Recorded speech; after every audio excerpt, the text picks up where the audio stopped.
Hello students, welcome everyone, channel welcome সকলকে। আমরা মাধ্যমিক 2019 সালের গণিত প্রশ্নের সমাধান করছিলাম।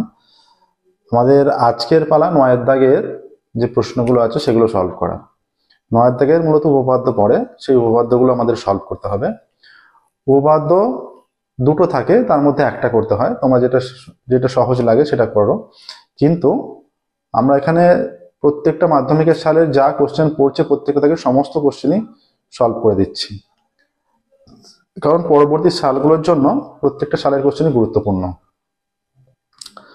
আমাদের চ্যানেলের প্লেলিস্টে মাধ্যমিকের প্রত্যেকটা সালের কোশ্চেনের সম্পূর্ণ সলিউশন পেয়ে যাবে। ক্লাস 9 থেকে ক্লাস 12-এরও তোমাদের গণিত যা সিলেবাস, সেই সিলেবাসের সমস্ত সলিউশন পেয়ে যাবে।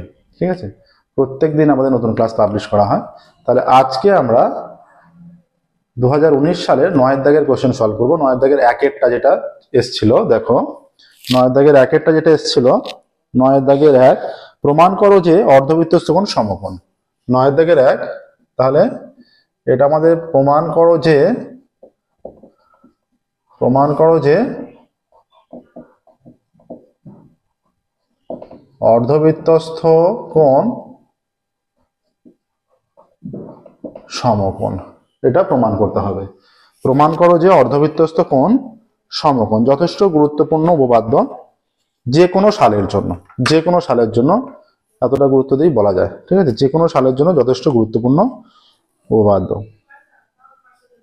তাহলে আমরা চিত্র অঙ্কন করছি। এটা মনে করছো একটা বৃত্ত, ঠিক আছে। এই বৃত্তর যদি এটা কেন্দ্র হয়ে যায়, এখানে যদি আমরা এই কেন্দ্র বরাবর একটা রেখা টানি, সমান দুভাগে ভাগ হচ্ছে, এটা মনে করো কেন্দ্র দিয়ে উপর দিকটা হাফ অংশ, নিচের দিকটা সমান দুটো পার্টে ভাগ হচ্ছে। ঠিক আছে, অর্ধবৃত্তস্থ কোণ সমকোণ। এটাকে আমরা এ ভাবছি, এটাকে বি নাম দিচ্ছি, এখানে একটা বিন্দু সি নিচ্ছি, সি এটা যোগ করে দিচ্ছি।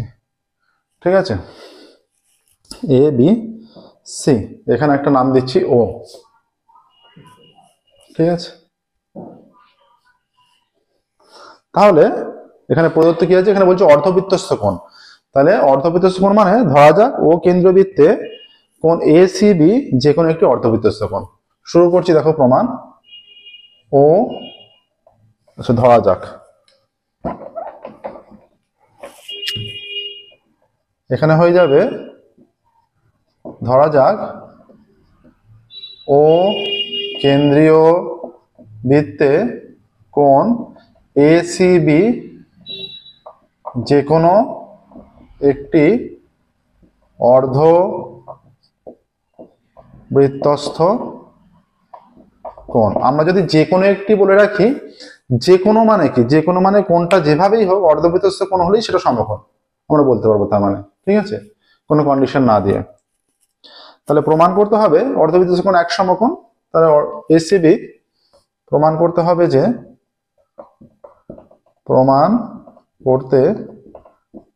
যে কোণ এসিবি ইজ ইকুয়াল টু এক সমকোণ। ঠিক আছে, এসিবি ইজ ইকুয়াল টু এক সমকোণ। এখানে কোনো অঙ্কনের প্রয়োজন নেই, ডাইরেক্ট আমরা প্রমাণে চলে যাচ্ছি। প্রমাণ দেখো, খুব ছোট্ট এবং সহজ প্রমাণ। যতগুলো উপপাদ্য আছে বোধহয় এইটাই সবচেয়ে সহজ প্রমাণ, সবচেয়ে ছোট উপপাদ্য এটা। এখানে একটা নাম দিচ্ছি যাতে আমাদের সুবিধা হয়, কি নাম দিচ্ছি। ঠিক আছে, তাহলে ও কেন্দ্রবৃত্তে এপিবি বৃত্তচাপ দ্বারা গঠিত। দেখো, ও কেন্দ্রীয় বৃত্তে এপিবি বৃত্তচাপ দ্বারা গঠিত। ও কেন্দ্রবৃত্তে এপিবি বৃত্তচাপ দ্বারা গঠিত, এটা বৃত্তচাপের চিহ্ন, এটা দিয়ে রাখতে পারো। এপিবি বৃত্তচাপ দ্বারা গঠিত কেন্দ্রস্থ কোণ কি হবে? কেন্দ্রস্থ কোণ হচ্ছে কোণ এওবি, যেটা সরল কোণ। সম্মুখ কেন্দ্রস্থ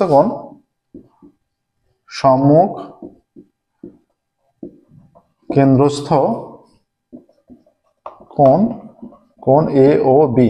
ঠিক আছে, সম্মুখ কেন্দ্রস্থ কোণ। এর আগের একটা উপপাদ্যের কনসেপ্ট এখানে কাজে লাগানো হবে, যেটা হচ্ছে একই বৃত্তচাপের উপর কেন্দ্রস্থ কোণ, সম্মুখ কেন্দ্রস্থ কোণ বৃত্তস্থ কোণের দ্বিগুণ হয়। একই বৃত্তচাপের উপর সম্মুখ কেন্দ্রস্থ কোণ বৃত্তস্থ কোণের দ্বিগুণ হয়, সেটা আমরা এখানে কাজে লাগাবো। যেটা আমরা বলছি কেন্দ্রস্থ কোণ বৃত্তস্থ কোণের দ্বিগুণ, ওই উপপাদ্যটাও যথেষ্ট গুরুত্বপূর্ণ। তাহলে ও কেন্দ্রীয় বৃত্তে এপিবি বৃত্তচাপ দ্বারা গঠিত সম্মুখ কেন্দ্রস্থ কোণ এওবি, হ্যাঁ, এবং বৃত্তস্থ কোণ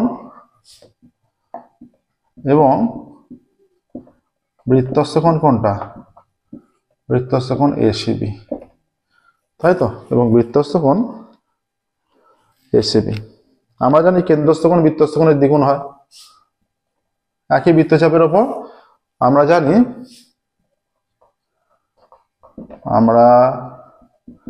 জানি একই বৃত্তচাপের ওপর সম্মুখ কেন্দ্রস্থ কোণ, আমরা জানি একই বৃত্তচাপের ওপর সম্মুখ কেন্দ্রস্থ কোণ বৃত্তস্থ কোণের দ্বিগুণ। তার মানে কি, বৃত্তস্থ কোণের যেহেতু দ্বিগুণ, তার মানে বৃত্তস্থ কোণকে 2 দিয়ে গুণ করলে তবে দুটো সমান হচ্ছে। কেন্দ্রস্থ কোণ 60 হলে বৃত্তস্থ কোণ 30, তার মানে বৃত্তস্থ কোণকে 30 কে 2 দিয়ে গুণ করলে তবে 60 হচ্ছে, তবে 60 = 60 লেখা যাচ্ছে।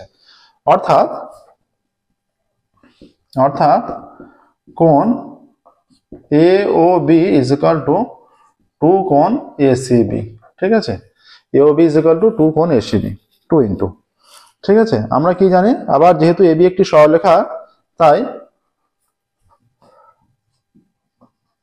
আবার যেহেতু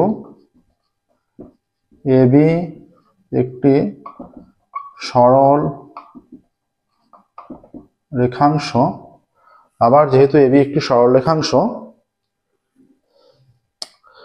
তাই এওবি একটি সরল কোণ, তাই তো, তাই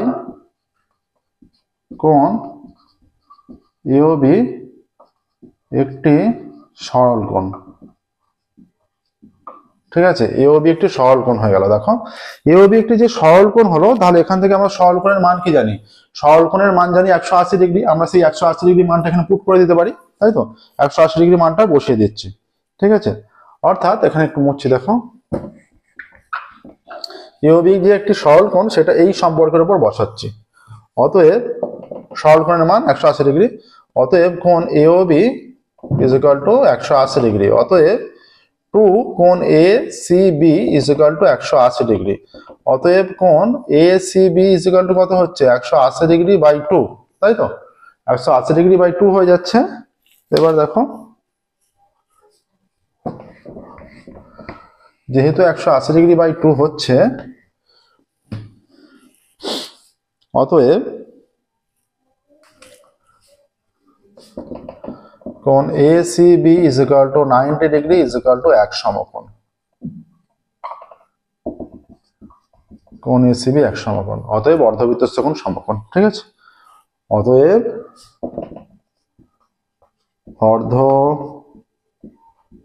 অর্ধবৃত্তস্থ কোণ সমকোণ প্রমাণিত, ঠিক আছে। দেখো, 9 দাগের 1-এরটা কত সহজভাবে প্রমাণ হয়ে গেল। এবার যাব আমরা 9 দাগের 2-এর। 9 দাগের 2-এর যে উপপাদ্য পড়েছিল, 9 দাগের 2-এরটা দেখো কি বলছে। 9 দাগের 2,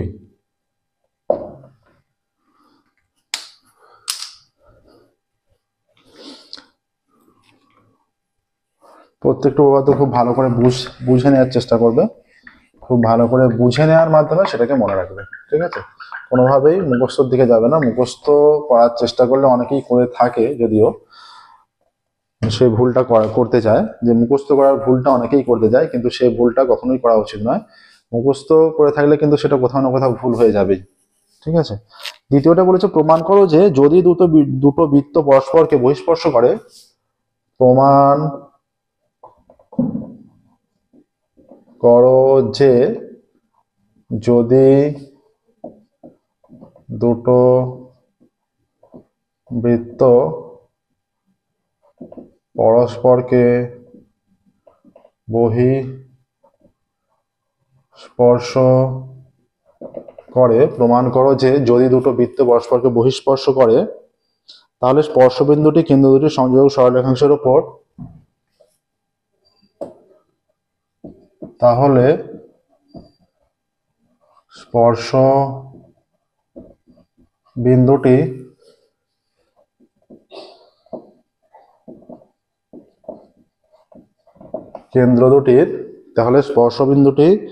কেন্দ্র দুটির সংযোজক সরলরেখাংশের উপর অবস্থিত হবে। স্পর্শবিন্দুটির কেন্দ্র দুটির সংযোজক সরল রেখাংশের উপর অবস্থিত হবে। প্রমাণ করো যে যদি দুটো বৃত্ত পরস্পরকে বহিঃস্পর্শ করে তাহলে স্পর্শবিন্দুটি কেন্দ্র দুটির সংযোজক সরলরেখাংশের উপর অবস্থিত হবে। এটা প্রমাণ করতে হবে। দুটো বৃত্ত বহিঃস্পর্শ মানে কি? দুটো বৃত্ত বহিঃস্পর্শ, এইটা হচ্ছে বহিঃস্পর্শ, এটা বহিঃস্পর্শ। অন্তঃস্পর্শ কিরকম? এইটা হচ্ছে অন্তঃস্পর্শ, এটা হচ্ছে অন্তঃস্পর্শ। এই যে একটি জায়গায় স্পর্শ করে গেল, বা এই যে শুধুমাত্র ভেতরে একটি জায়গায় স্পর্শ করছে, এই জায়গাটা একটা জায়গায় স্পর্শ করছে, এটা হচ্ছে অন্তঃস্পর্শ। আর এইটা কি? এটাকে বলা হয় ছেদ করেছে দুটো বৃত্ত। এটাকে কখনোই অন্তঃস্পর্শ বলে ভুল করবে না। এটাকে অনেকে অন্তঃস্পর্শ চিন্তা ভাবনা নেয়। অন্তঃস্পর্শ হচ্ছে এইটা বা এইটা, ঠিক আছে? মানে ভেতরে একটা বৃত্তের ভেতরে একটা বৃত্ত একটা জায়গায় স্পর্শ করলো, এটা বহিঃস্পর্শ, অন্তঃস্পর্শ, ছেদ, ঠিক আছে? ছেদ দুটো বিন্দুতে করে, ছেদ সবসময় দুটো বিন্দু। তাহলে এইটা আমাদের প্রমাণ করতে হবে। দেখো, আচ্ছা, তাহলে আমরা চিত্রটা অঙ্কন করছি। দেখো, এই একটা বৃত্ত মনে করো,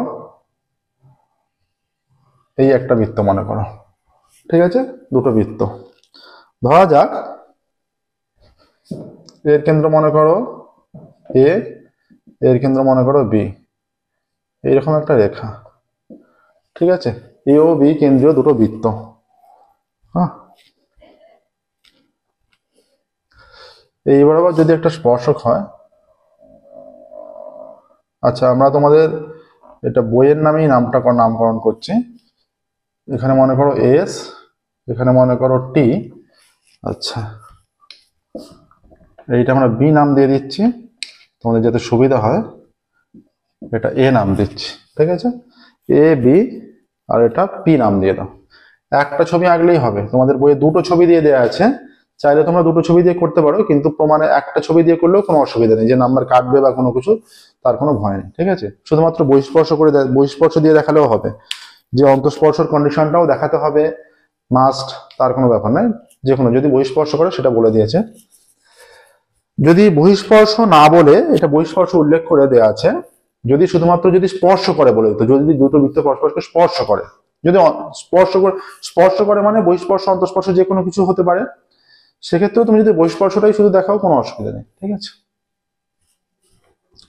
ধরা যাক এ ও বি কেন্দ্রীয় দুটি বৃত্ত পরস্পরকে পি বিন্দুতে বহিঃস্পর্শ করেছে। বহিঃস্পর্শ এখানে উল্লেখ করে দিয়েছে। তোমাদের বইয়ে যে প্রমাণটা আছে সেখানে শুধু স্পর্শ করে লেখা আছে। স্পর্শ মানে অন্তঃস্পর্শ বহিঃস্পর্শ দুটো চিত্রই আছে, ঠিক আছে? দুটো যে কোনো কিছু হতে পারে, অন্তঃস্পর্শ হতে পারে, বহিঃস্পর্শ হতে পারে, যেহেতু শুধু স্পর্শ বলেছে। সেক্ষেত্রে যদি শুধুমাত্র একটা চিত্র দিয়ে প্রমাণটা বুঝিয়ে দাও যে অন্তঃস্পর্শ ক্ষেত্রে এরকম হবে, তাতেও কোনো অসুবিধা নেই, ঠিক আছে? আচ্ছা, ধরা যাক এ ও বি কেন্দ্রীয় বৃত্ত দুটি, ধরা যাক এ ও বি কেন্দ্রীয় বৃত্ত দুটি পরস্পরকে পি বিন্দুতে বহিঃস্পর্শ করেছে। ধরা যাক এ ও বি কেন্দ্রীয় বৃত্ত দুটি পরস্পরকে পি বিন্দুতে বহিঃস্পর্শ করেছে। তাহলে কি বলেছে? সংযোগ সরলরেখাংশের উপর অবস্থিত হবে। তার মানে এরা যদি একটা সরলরেখার উপর অবস্থিত হয়, অর্থাৎ পি বিন্দুটা যদি এবি সরলরেখার উপর আমরা দেখাতে পারি, তার মানে এরা একই স্পর্শবিন্দু এই সংযোগী সরলরেখার উপর অবস্থিত বলতে পারবো, তাই তো? তাহলে প্রমাণ করতে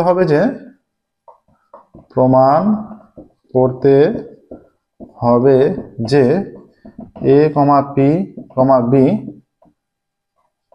সমরেখা। প্রমাণ করতে হবে যে এপিবি সমরেখ। ঠিক আছে, এপিবি সমরেখ। অঙ্কন দেখো, অঙ্কন এটা আমরা পূর্ণ চিত্রটা আগে প্রথমেই অঙ্কন করে দিয়েছি, কিন্তু স্টেপ বাই স্টেপ ওয়াইজ করলে আরো ভালো বুঝতে পারতে। প্রমাণ করতে হবে এটা এ কমা পি, কারণ এটা তো যোগ করা যে কথা বলা নেই, এ কমা পি এবং বি কমা পি যোগ করা হলো, যোগ করা হলো, এ কমা পি ও বি কমা পি যোগ করা হলো। আচ্ছা, এটা অঙ্কন হলো, অঙ্কনটা প্রমাণের সুবিধার জন্য করা হলো। এবার প্রমাণ।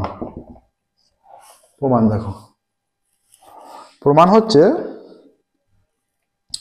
এ কেন্দ্র ও বি কেন্দ্র বৃত্ত দুটি পরস্পরকে পি বিন্দুতে বহিঃস্পর্শ করেছে, তাই তো? তাহলে পি বিন্দুতে যেহেতু বহিঃস্পর্শ করেছে, পি বিন্দুতে একটা সাধারণ স্পর্শক থাকতে পারে। এ কেন্দ্রীয় ও বি কেন্দ্রীয় বৃত্ত দুটি পি বিন্দুতে পরস্পরকে বহিঃস্পর্শ করেছে। ঠিক আছে, পি বিন্দুতে পরস্পরকে বহিঃস্পর্শ করেছে। তাহলে পি বিন্দুতে বৃত্ত দুটি একটা সাধারণ স্পর্শক থাকতেই পারে। তাহলে পি বিন্দুতে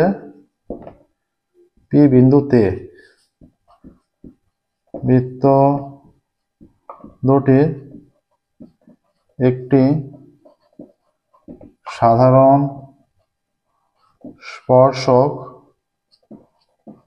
থাকতে পারে, তাই তো? পি বিন্দুতে বৃত্ত দুটির একটি সাধারণ স্পর্শক থাকতে পারে। আচ্ছা, তাহলে আমরা মনে করে নিচ্ছি যে এসটি হলো সেই সাধারণ স্পর্শক যা দুটি বৃত্তকেই পি বিন্দুতে স্পর্শ করেছে। মনে করি এসটি হলো সাধারণ স্পর্শক, সাধারণ মানে উভয়েরই স্পর্শক, তাই তো? সাধারণ স্পর্শক মানে উভয়েরই স্পর্শক। সাধারণ বাহু যখন বলে থাকি ত্রিভুজের ক্ষেত্রে, তার মানে দুটো ত্রিভুজ থাকলে উভয়েরই বাহু হয়। তাহলে এসটি হলো সাধারণ স্পর্শক যা দুটি বৃত্তকেই পি বিন্দুতে বহিঃস্পর্শ করেছে।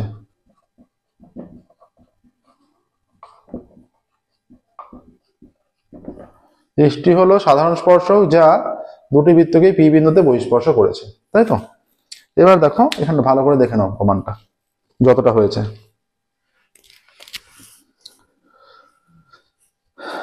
আচ্ছা, এখানটা আমরা একটু মুছছি, এর পরের স্টেপটা প্রমাণের যেটুকু বাকি আছে সেটুকু এখানে করবো। দেখো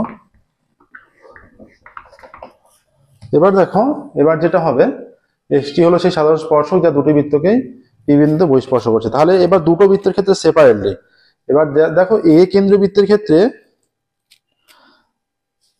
এ কেন্দ্রীয় বৃত্তে মানে এই বৃত্তটা যে এসটি স্পর্শক, পি বিন্দুতে এসটি স্পর্শক আর এপি ব্যাসার্ধ, তাহলে ব্যাসার্ধ আর স্পর্শক লম্ব হয়, এর আগে আমরা করেছি, ওই 32-33 উপপাদ্য ছিল। আচ্ছা, এ কেন্দ্রীয় বৃত্তে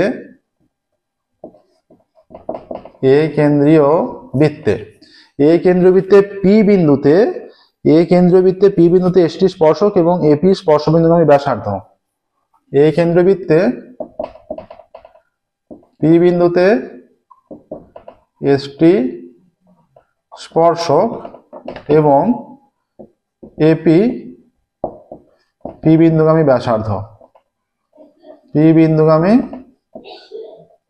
ব্যাসার্ধ, তাহলে ব্যাসার্ধ আর স্পর্শক লম্ব হয়, অতএব AP perpendicular to ST, AP এসটির উপর লম্ব, তাই তো? আবার বি কেন্দ্রীয়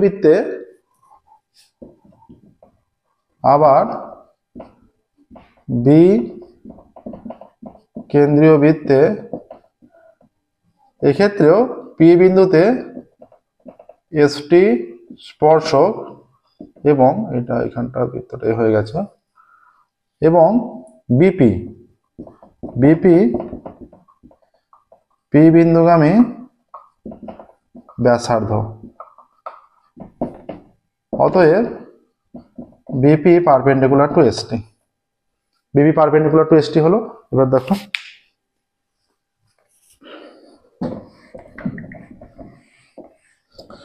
তাহলে দেখো এই পি বিন্দুতে এসটি স্পর্শকের উপর এপি আর বিপি উভয়ই লম্ব হচ্ছে। এটা কখন সম্ভব? সমরেখ হলেই সম্ভব, তাই তো? তাহলে এপি ও বিপি একই বিন্দু পিতে এসটি সরলরেখার উপর লম্ব। অতএব এপি ও বিপি উভয়ই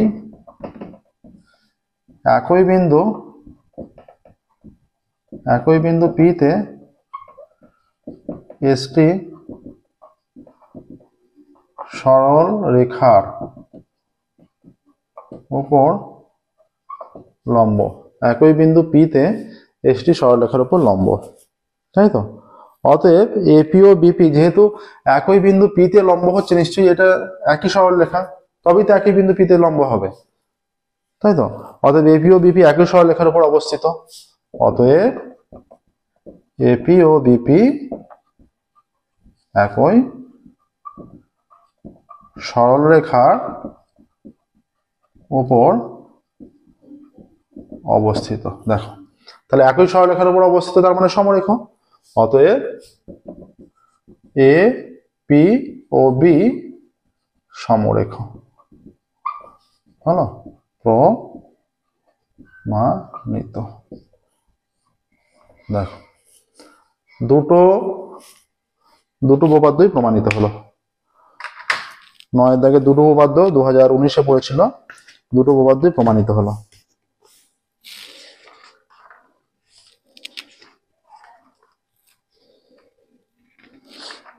দেখুন প্রসেসটা।